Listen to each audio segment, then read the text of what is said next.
ظاہر ہے کہ اس اختلاف کی بنیادی وجہ الفاظ کی اصل شکل سے ناواقفیت ہے۔ چنانچہ جس کی جو بھی سمجھ میں آیا اس نے ویسا ہی تلفظ کر لیا، اور ایک ہی انداز کے الفاظ کو مختلف شکلیں دے کر تلفظ کے معاملے کو پیچیدہ بنا دیا گیا۔ اس صورت میں کسی غیر زبان کے الفاظ کے تلفظ میں احتیاط سے کام لیا جانا اور اس کو بولنے سے پہلے اس کے تلفظ کو جانچنا پرکھنا ضروری ہے۔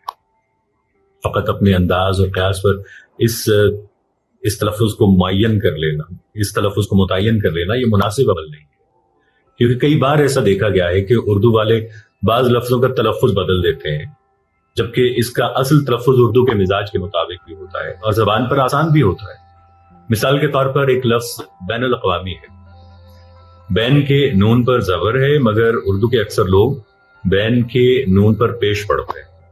بنیادی طور پر یہ عربی لفظ ہے، بین کے نون پر زبر ہے، اور یہ نون ایسا ہے کہ عربی میں کسی بھی صورت میں تبدیل نہیں ہو سکتا، اسے مبنی بر فتح کہتے ہیں، لیکن اردو سے وابستہ متعدد افراد نے نون پر پیش لگا دیا، جبکہ ایسی صورت میں یہ لفظ زبان پر قدر مشکل بھی ہو گیا ہے، بین الاقوامی نہیں، بین الاقوامی۔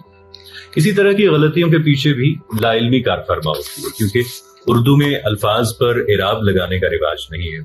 چنانچہ جب کہیں بین الاقوامی لکھا دیکھا تو ان لوگوں نے جو اس لفظ کی اصلیت سے واقف نہیں سوچا کہ نون پر کیا پڑھیں، چنانچہ کسی نے اپنے اندازے کے مطابق بین کے نون پہ پیش پڑھ دیا اور کسی نے زبر۔ اسی طرح کی غلط فہمیاں عام طور پر عربی کے ان الفاظ میں ہوتی ہیں جو اس میں فاعل یا اس میں مفعول ہوتے ہیں۔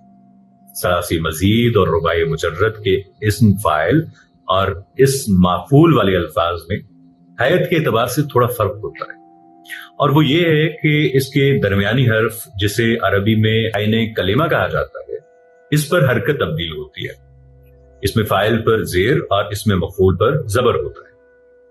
مصنف اور مصنف، مصور اور مصور وغیرہ، یہاں زبر زیر کے معمولی فرق سے معنی تبدیل ہو جاتے ہیں۔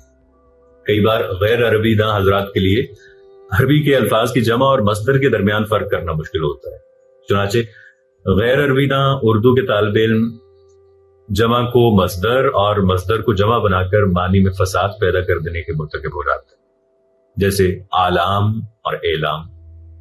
عربی میں اور بھی متعدد اوزان ایسے ہیں جن پہ بہت سے الفاظ ملتے ہیں، لیکن یہاں بھی وہی لا علمی کار فرما ہوتی ہے، جیسے اجتناب، اعتبار، انقلاب، انضمام وغیرہ۔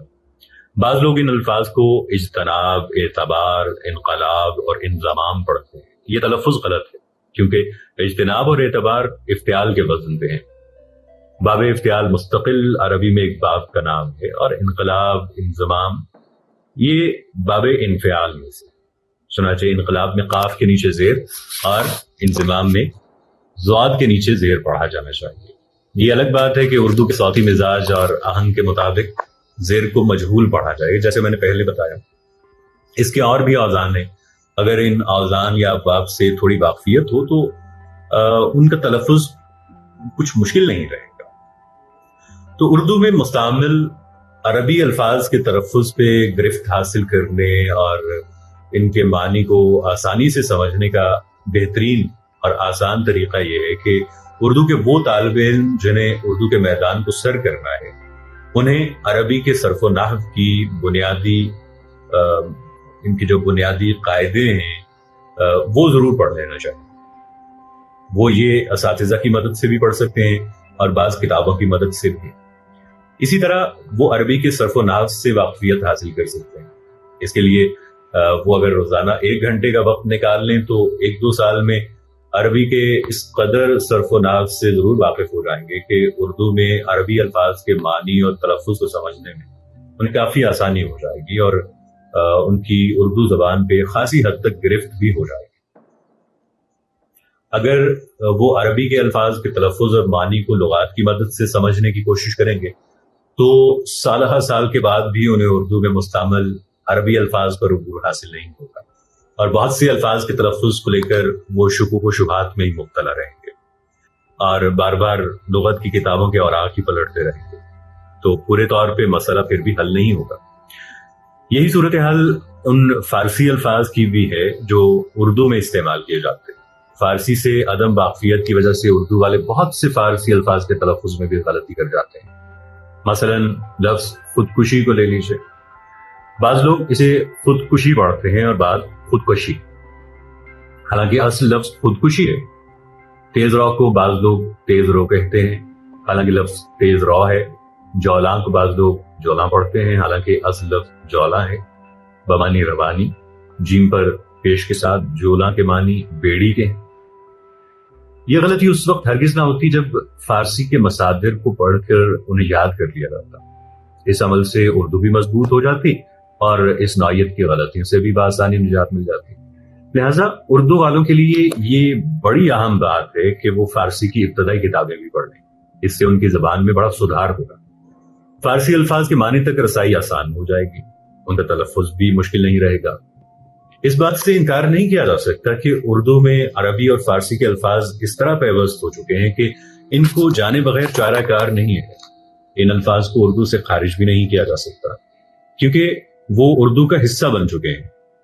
اس لیے کیا ہی بہتر ہوگا کہ عربی اور فارسی الفاظ کے تلفظ اور ان کے معنی تک بآسانی رسائی کے لیے عربی اور فارسی زبان کی چند ابتدائی کتابیں پڑھ لی جائیں. اردو الفاظ کا درست تلفظ کرنے کے لیے اردو کے صوتی مزاج سے بھی گہری واقفیت ناگزیر ہے. اس کے بغیر اردو تلفظ کو درست نہیں کیا جا سکتا. غیر اردو والوں کے لیے اردو کے صوتی نظام سے ہم آہنگ ہونا قدرے مشکل ہوتا ہے. لیکن حیرت کی بات تو یہ ہے کہ بہت سے اردو والے بھی اردو کے صوتی مزاج سے واقف نہیں ہیں یا اس کی رعایت نہیں کرتے. اس لیے بہت سے اردو والوں کی اردو گفتگو میں وہ مٹھاس دکھائی نہیں دیتی جو ہونی چاہیے. یہاں تک کہ بہت سے مدارس کے فارغ و تحصیل طلبہ جو اردو زبان پر قدرت رکھتے ہیں بہت سے الفاظ اردو کے صوتی مزاج کے مطابق نہیں بولتے بلکہ عربی کے مطابق بولتے نظر آتے ہیں، جبکہ اردو اور عربی کے صوتی مزاج اور آہنگ میں نمایاں فرق ہے. عربی میں آ ای او کی آوازیں ہیں. یہ آوازیں معروف ہوتی ہیں یعنی سیدھی نکلتی ہیں. کھینچنے والی آوازوں میں آ او ای ہیں، جبکہ اردو میں جہاں یہ آوازیں موجود ہیں وہیں مجہول آوازیں بھی پائی جاتی ہیں. یہ ایک بڑی اہم بات ہے. یہ مجہول آوازیں اردو کا خاص صوتی آہنگ رکھتی ہیں، اس لیے بالعموم ان آوازوں کا خیال رکھ کر بولنے کا رواج عام ہے. مثلاً کہ ہندی والے کی بنا کر کھینچ کر بولتے ہیں، لیکن اردو میں کے تلفظ کیا جاتا ہے. کیاف ہے کہ جیسے استحکام میں استحکام پڑھا جاتا ہے، استحکام نہیں پڑھا جاتا. تو اہل مدارس جو دینی مدارس سے پڑھ کے آتے ہیں تو ان کے یہاں اردو کے صوتی مزاج کی رعایت کم ملتی ہے. اس کی وجہ یہ ہے کہ وہاں حروف تہجی کو اس طرح پڑھا جاتا ہے با تا تا ح خ جو کہ عربی کے مطابق ہے. دوسری طرف اردو میں حروف تہجی کو اس طرح ادا کرتے ہیں بے تے سے ہے خے رے رے وغیرہ. یہاں سے ہی صوتی مزاج کی بنیاد پڑتی ہے. مدرسے والے اردو کو بھی عربی کے حروف تہجی کی طرح پڑھ کر اردو کے صوتی مزاج سے کٹ جاتے ہیں. اس لیے بہت سے طلباء مدارس تحقیق کہتے ہیں، جبکہ اردو کے صوتی مزاج کا تقاضا ہے کہ اس کو تحقیق پڑھا جائے. اردو میں رحمت کو رحمت اسی لیے بولتے ہیں کہ یہ اردو کے صوتی مزاج کے مطابق ہے، ورنہ تو اصل لفظ رحمت ہی ہے. اردو صوتیات میں بے اعتدالی صرف مدرسے والوں سے جڑی ہوئی نہیں ہے بلکہ دوسرے پس منظر سے آنے والے طلباء اور اساتذہ کے یہاں بھی اسی نوعیت کی بے اعتدالیاں موجود ہیں اور صوتیات کا پورا خیال ان کے یہاں بھی نہیں پایا جاتا.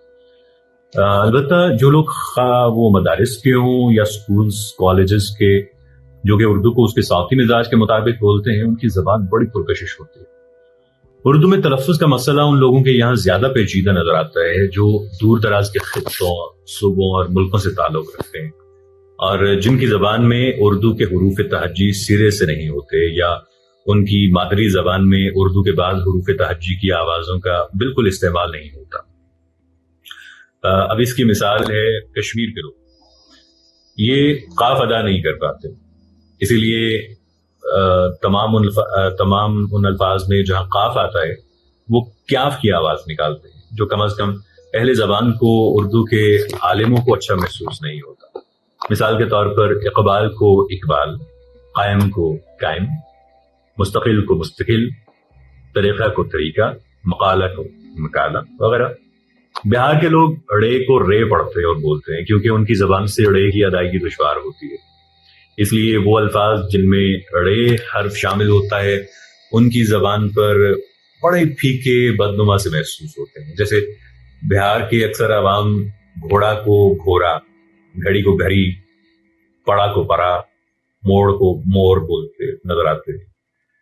اب سوال یہ ہے کہ کیا اس صورتحال کا بھی کوئی حل ہے؟ کیا وہ اس طرح کے تلفظ کرنے کے لیے آزاد ہیں؟ کیا انہیں اصل تمام حروف تہجی کو درست بولنا چاہیے وغیرہ؟ جن لوگوں کے لیے بعض حروف کی ادائیگی ناممکن یا بہت زیادہ دشوار ہو تو یہ ایک مجبوری ہے، اس لیے اسے نظر انداز کیا جا سکتا ہے.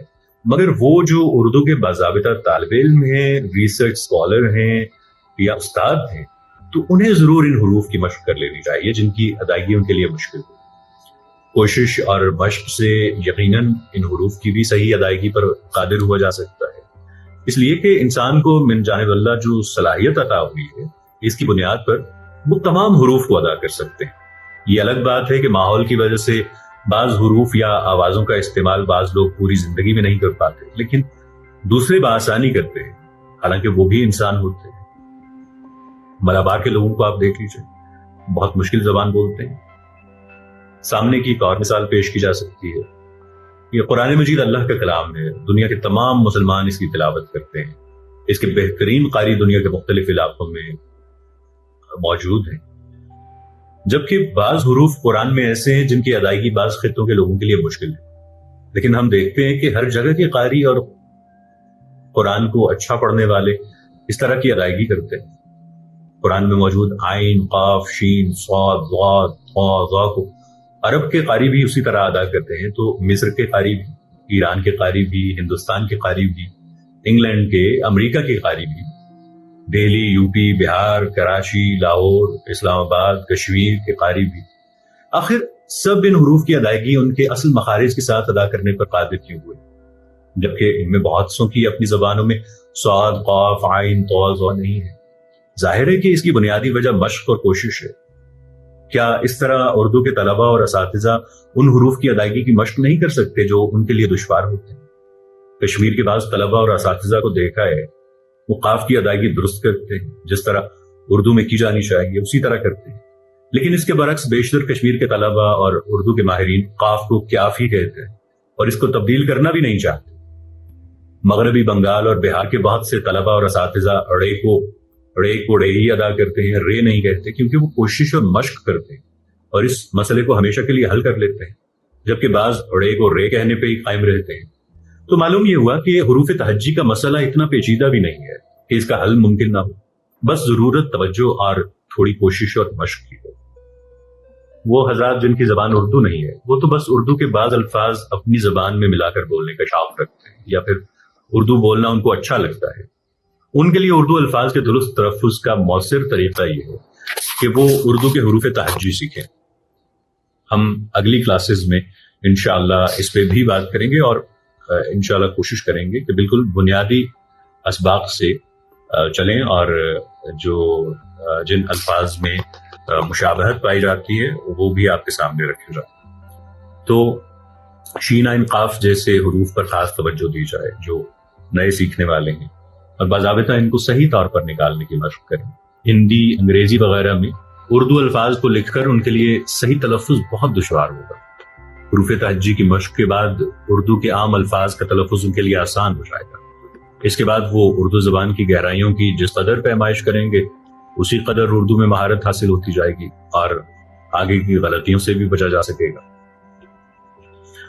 تو تلفظ کو درست کرنے کے جو طریقے زیادہ مؤثر ثابت ہو سکتے ہیں ان میں جو ابھی میں بیان کرنے جا رہا ہوں وہ طریقے زیادہ اہمیت کے حامل ہیں. نمبر 1، ماہر اساتذہ سے اردو زبان کو سیکھا جائے، کیونکہ اس بات سے انکار نہیں کیا جا سکتا کہ انسان استاد سے بہت کچھ سیکھتا ہے. جو کچھ اساتذہ پڑھاتے ہیں طلبہ خواہی نہ خواہی ان کی پیروی کرتے ہیں. اس لیے ایسے اساتذہ کا انتخاب ضرور کریں جن کا تلفظ درست ہو. یہ دور حاضر کا بہت بڑا المیہ ہے کہ ماہر اساتذہ کی فی زمانہ کمی محسوس ہو رہی ہے. اگر اساتذہ کا تلفظ خود درست نہیں ہوگا تو طلبہ پہ منفی اثرات پڑیں گے. اس کے برعکس اگر تلفظ درست ہو تو طلبہ زبان و بیان کے حوالے سے ان سے بہت کچھ سیکھ سکیں گے. انہیں تلفظ کے تعلق سے کوئی پریشانی نہیں آئے گی. بہت سے الفاظ کا تلفظ دیکھنے کے لیے انہیں لغات کا سہارا نہیں لینا پڑے گا. پڑھانے کے لیے ماہر اساتذہ کا تقرر کرنا یہ اسکولوں کی، کالجز کی، یونیورسٹیوں کی ذمہ داری ہے. اور یہ تشویشناک بات ہے کہ تقرر کا جو عمل فی زمانہ رائج ہے، اس میں 100% تو کیا 50% بھی لائق اور ماہر اساتذہ کا انتخاب نہیں ہو پاتا. اساتذہ کے تقرر کے عمل میں شفافیت جو ہے وہ وقت کا اہم تقاضا ہے. نمبر 2، مستند اور بہترین مقررین کو سننا. یعنی جو حضرات اپنا تلفظ درست کرنا چاہتے ہیں انہیں چاہیے کہ وہ ایسے مقررین کی تقریریں یا خطبات سنیں جن کو زبان و بیان پر گرفت حاصل ہو اور ان کا تلفظ بھی درست ہو. بار بار ایسے مقررین کو سنیں گے تو سامعین کے تلفظ میں بہتری آتی ہے. ایسے مقالہ نگاروں کے مقالے بھی سماعت کیے جا سکتے ہیں جو اچھے انداز میں مقالوں کی قیادت کرتے ہیں اور خاص طور سے الفاظ کی صحت ادائیگی پر زور دیتے ہیں. اسی طرح کے مواقع سیمینارز میں بھی مل سکتے ہیں جہاں ماہرین لسانیات کو مقالے پڑھنے اور خطاب کرنے کے لیے مدعو کیا جاتا ہے. ماہر مقررین کی تقریروں اور مقالوں کو ویڈیوز اور آڈیوز کے ذریعے بھی سنا جا سکتا ہے. تو اچھی گفتگو وغیرہ سننا زبان سیکھنے کے لیے زیادہ مؤثر ہے. تیسرا طریقہ ہے لغت کی کتابوں کی طرف رجوع کر کے تلفظ کو درست کرنا. یہ بھی مفید طریقہ ہے. جب بھی کسی لفظ کے تلفظ کے تعلق سے شک و شبہات قائم ہو جائیں تو اپنا قیاس لگانے سے بہتر ہے کہ لغات کی کتابوں میں تلفظ کو دیکھ لیا جائے. لیکن یہ دھیان رہے کہ تلفظ ان لغات میں تلاش کیا جائے جو اسناد کا درجہ رکھتے ہیں. مستند لغت کی کتابوں کے حوالے سے باخبر ہونا یہ اس لیے بھی ناگزیر ہے کہ بہت سی لغت کی کتابوں میں ہمیں تلفظ کے حوالے سے بہت زیادہ احتیاط نہیں ملی. نتیجہ یہ ہے کہ ان میں سے بہت سے الفاظ کا تلفظ غلط لکھا ہوا ہے. یہاں میں اس تشویش کا اظہار کرنا غیر مناسب نہیں سمجھوں گا کہ اردو میں تلفظ کے حوالے سے اچھی لغات کا فقدان ہے یا پھر ان کی تعداد جو ہے نہ ہونے کے برابر ہے. بہت سی اردو کے وہ لغات جو بازاروں میں دستیاب ہیں تلفظ کی غلطیوں سے بھرے پڑے یا ان میں رائج تلفظ نہیں ہے. یہ صورتحال طلبہ کے لیے بڑی پریشان کن ہے. لغت کی کتابیں عام طور پر ان الفاظ کے تلفظ سے ہمیں بے احتیاطی ملتی ہے جن کا تعلق عربی سے ہوتا ہے. ایسے ہی بعض لغات میں عربی و فارسی کے الفاظ کا صحیح تلفظ دینے کی کوشش کی گئی ہے مگر عوام الناس کے درمیان رائج تلفظ کی نشاندہی نہیں کی گئی. انہوں نے تلفظ لکھتے وقت اردو کے صوتی نظام کو بھی مد نظر نہیں رکھا. حالانکہ اردو زبان کے درست تلفظ کے لیے اس کا صوتی نظام اور جو اس کا مزاج ہے وہ بنیادی اہمیت رکھتا ہے.